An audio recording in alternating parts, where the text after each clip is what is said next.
Welcome to this explainer.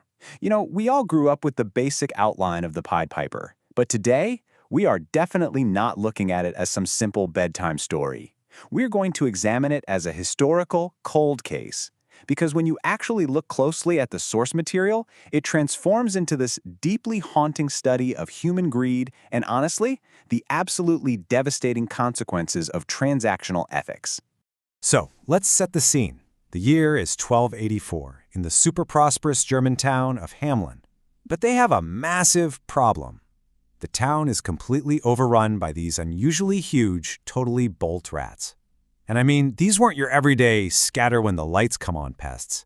They were literally eating the town out of house and home, supposedly even biting dogs and attacking cats.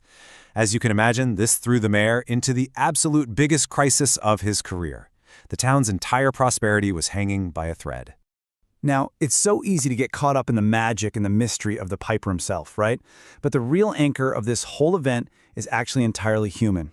It forces us to ask, what is the true cost of a broken promise? That is the absolutely vital question we need to keep in our minds as we trace how a severe lack of integrity basically shaped this town's deeply tragic history. Which brings us to part 1, the crisis in Hamelin. The mayor is desperate to save his reputation, right? He calls this chaotic emergency council meeting, and right in the middle of it, in walks this mysterious stranger in a shimmering patchwork coat. He calls himself the Pied Piper, and he makes a wild offer to rid the town of every single rat. The catch? He demanded a very specific price of exactly 1,000 guilders.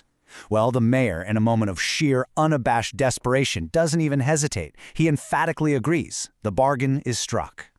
And you know what? The Piper flawlessly fulfilled his end of the bargain. No traps, no poison.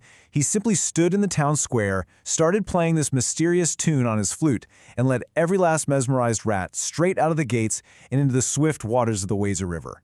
Just like that, the nightmare was over. Hamelin was totally free. And that takes us into part 2, a deal driven by greed. So obviously, the whole town is rejoicing. But when the Piper returns to the town hall to collect his well-earned gold, the mayor's whole demeanor completely shifts. The immediate danger was literally washed away down the river, and miraculously, the mayor develops this acute case of financial amnesia. It's a crazy contrast. Just hours ago, he was desperate, willing to pay anything, but the absolute second he feels safe, pure hubris kicks in. He arrogantly dismisses the Piper as a complete charlatan, convincing himself the guy was a fraud just to justify keeping the gold. The mayor flat out refuses to pay and actually orders his guards to throw the Piper out. But the stranger doesn't fight, he doesn't beg. Instead, his eyes flash with danger. He gives this mysterious little smile, and before vanishing, he delivers a perfectly chilling, prophetic warning. He simply states that he can pipe tunes for different dancers. Leading us directly into part 3, the cost of betrayal. Let's jump to the next morning to see how this hubris turns into a literal nightmare. Some advisors actually warned the mayor, maybe we should just pay the guy. But the mayor was way too proud, and that pride cost them everything. The Piper returns to enact a highly methodical retaliation. First, he plays a new tune, even sweeter than before, irresistible to young ears. Suddenly, every child in Hamelin rises in this unbreakable trance, walking right away from their completely paralyzed parents. He leads them directly to the Kuppelberg Mountain, which literally opens up to reveal a magical doorway in solid rock. And one by one, they vanish inside. This immense sweeping tragedy is deeply grounded for us by little Hans. Hans was a lame boy who walked with a crutch, and he was the only child who couldn't keep up. He arrived just as the magic faded and the rock slammed shut, becoming the sole surviving witness to the town's horrific loss. If it weren't for Hans, nobody would have ever known what actually happened. He grew up alone, literally the only child in a town of mourning adults, passing this devastating memory on. Now for part 4, a town broken by sorrow. The greed of just one man plunged an incredibly prosperous town into a permanent state of silence and guilt. Hamelin learned the absolute hardest possible lesson about integrity. The trauma was so deep that the guilt-ridden mayor supposedly turned his own chamber into a shrine. But far more importantly for history, the town legally codified honesty.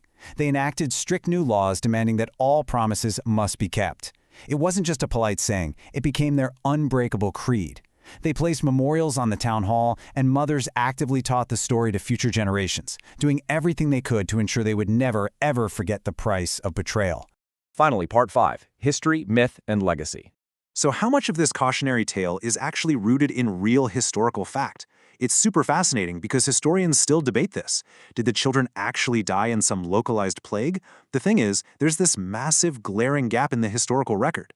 The event is heavily pinpointed to the exact year of 1284, but the very first explicit written reference to the tragedy, that doesn't pop up until 1384, exactly 100 years later. Medieval chroniclers wrote about it as indisputable historical fact, leaving scholars today still trying to piece together that 100-year mystery. Today, if you visit the real medieval town of Hamelin, it exists in this wild duality. On one hand, they balance this incredibly somber historical reverence, the strict laws, town hall memorials, detailed archives.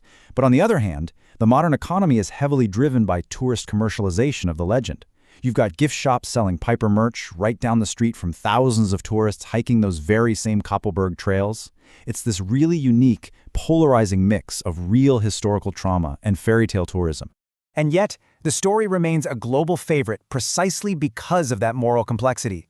It perfectly bridges the gap between legend and reality.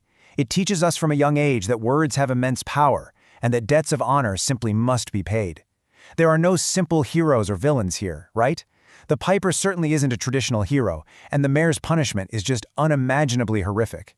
It's a raw, unflinching look at cause and effect. It's a stark reminder that our promises are sacred trusts. So, as we wrap up this explainer and sit for a moment in the eternal shadow of the Koppelberg Mountain, it leaves us to reflect on the true value we place on our own integrity today.